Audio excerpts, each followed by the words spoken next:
A warm welcome to all the students. Let us learn the subject Cooperation for Standard 12th. The first chapter has been divided in 3 parts.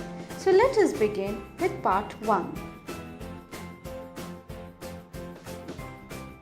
Before we begin with our unit 1, let us revise our previous knowledge. The word cooperation itself means that it is a collectively operating unit or a collectively operating organization. So we can say cooperative society is an organization which works on the democratic principles of an organization to attain the economic welfare. When we say the economic welfare, we say that it is the economic welfare of its members. Now the word, as we say the first chapter, as we are going to learn, that is management of a cooperative organization, let us understand the concept of the word management. According to many experts, the word management has different meanings. Mrs. Theo Hyman, a management expert, says the word management can be used in 3 different ways.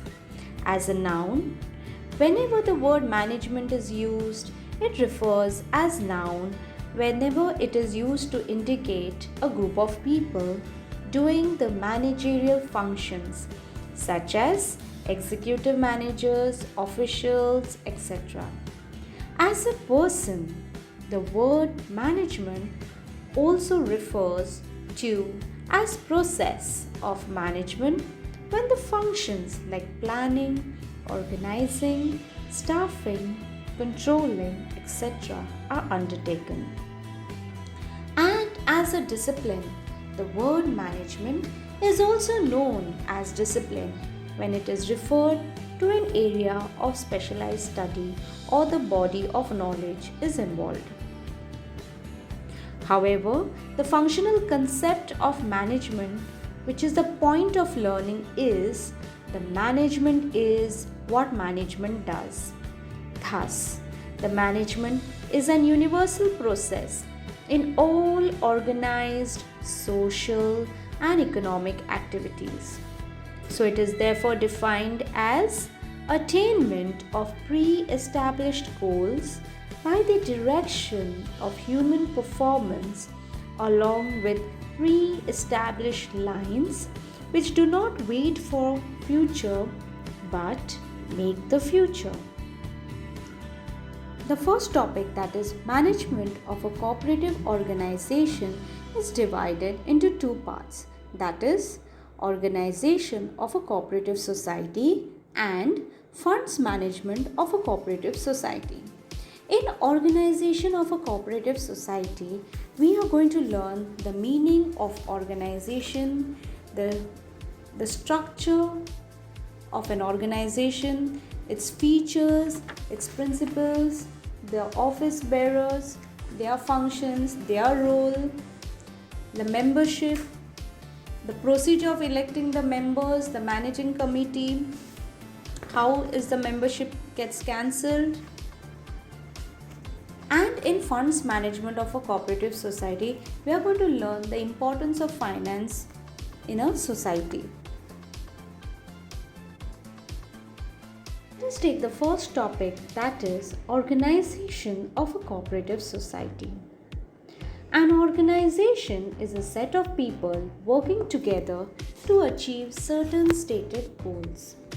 According to Mr. Lewis A. Allen, organization is a process of identifying and grouping the work to be performed, defining and delegating responsibility and authority, and establishing relationships for the purpose of enabling the people to work most effectively together in accomplishing objectives. Now, this definition brings out the following points about organization. First point is identifying and grouping the work to be done. It defines and delegates responsibility, deciding and indicating the level of people needed and relationship of position, and also to enable the people to work together to attain the objectives.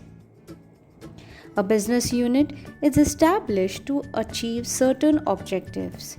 These objectives can be achieved if wheels of organization are moved properly. It is the organization which functions in a proper direction for the achievements of its goal. Organization means a structure of duties and responsibilities. Now, the idea of an organization will be clear if we examine the human body. Following chart shows the structure of an organization. So, in the organizational chart, we have the members who are also the owners of a cooperative society or an organization. Then we have the managing committee or the board of directors. They are the proprietors of an organization. They are the elected representatives. So, since there are many members in a cooperative society, you need the managing committee to look after the day-to-day affairs of the society. So, all the managerial powers are given to the managing committee. They are the decision making committee. So, we have the chairman, the vice chairman, the treasurer, and the secretary. In an organization, there are different departments like the establishment department, purchase department, sales department, accounts department, cash department, warehousing department, and other department. These departments are headed by the chief executive or the managing director or the general manager. So they are responsible for the duties given to them by the managing committee. For the success of any football match, you will require a good player, good coordination among the team. Then only you will be able to win the match. So, for the success of an organization, let us learn what are the features of a good organization. The first point is division of labor. Division of labor means distributing the work according to their skills. These are the bases of all organization.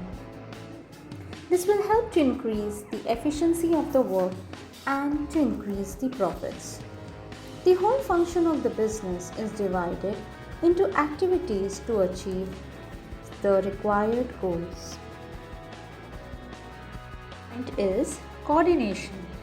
After dividing the work, it becomes important to receive coordination from all the departments of an organization because all the departments are interconnected. So it becomes necessary to get the work done in a coordinated manner. The third point is achievement of objectives. As we have seen in the organizational chart, there are different departments in an organization. So if the objective of each department is fulfilled, then a common objective of an organization is achieved.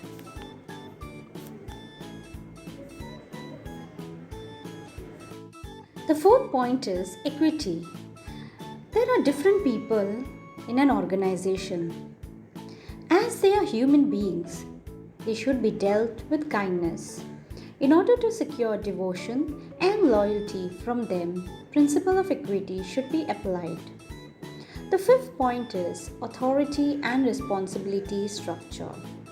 An organization cannot work unless it consists of various positions with a clear definition of authority and responsibility.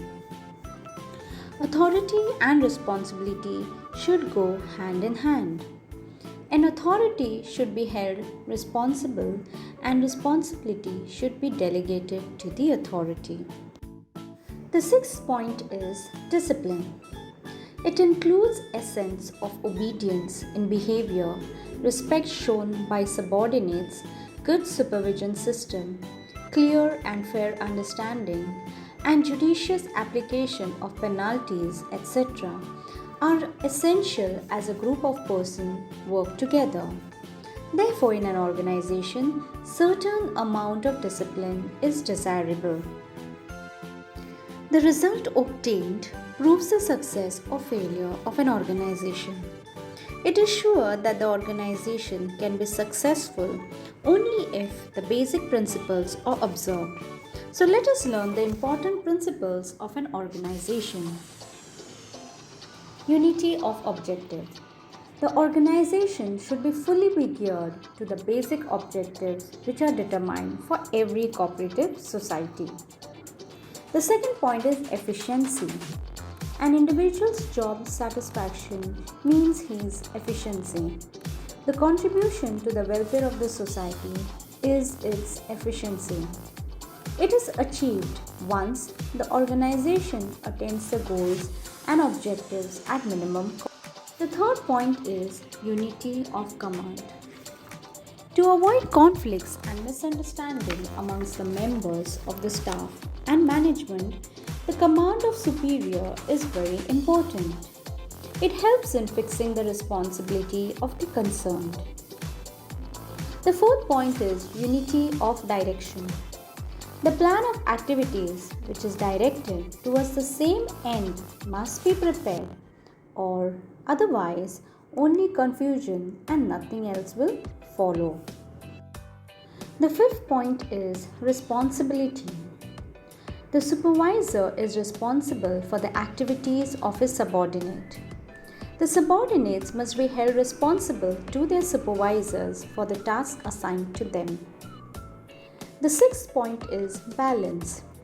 The centralization and decentralization of power and authority must be properly maintained so that it should be properly balanced. Flexibility. The organization should always be able to adapt easily and economically to business and technical changes. Eighth point is continuity. The organization should always be in the position to provide the continuity to the cooperative society. The next topic is membership and eligibility of membership.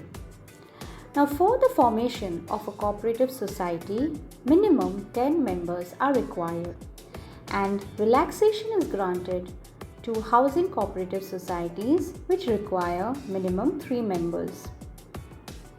In eligibility of membership, members are the owners of cooperative society.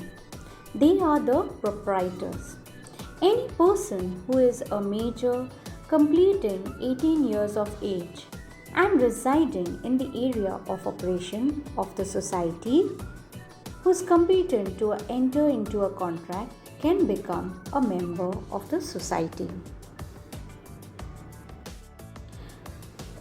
Now the next topic is who is eligible to become a member of a cooperative society, or what are the prerequisites to become a member of a cooperative society? So point number 1, a person who is competent to enter into contract as per the Indian Contract Act of 1872. A firm or a company or any other body, corporate or society registered under the Societies Registration Act of 1816. Third point, a society registered or deemed to be registered under this act. Fourth point, the state government or the central government. Fifth point, a legal authority. Sixth point, a public trust registered under any act or law for the time being in force for the registration of such act.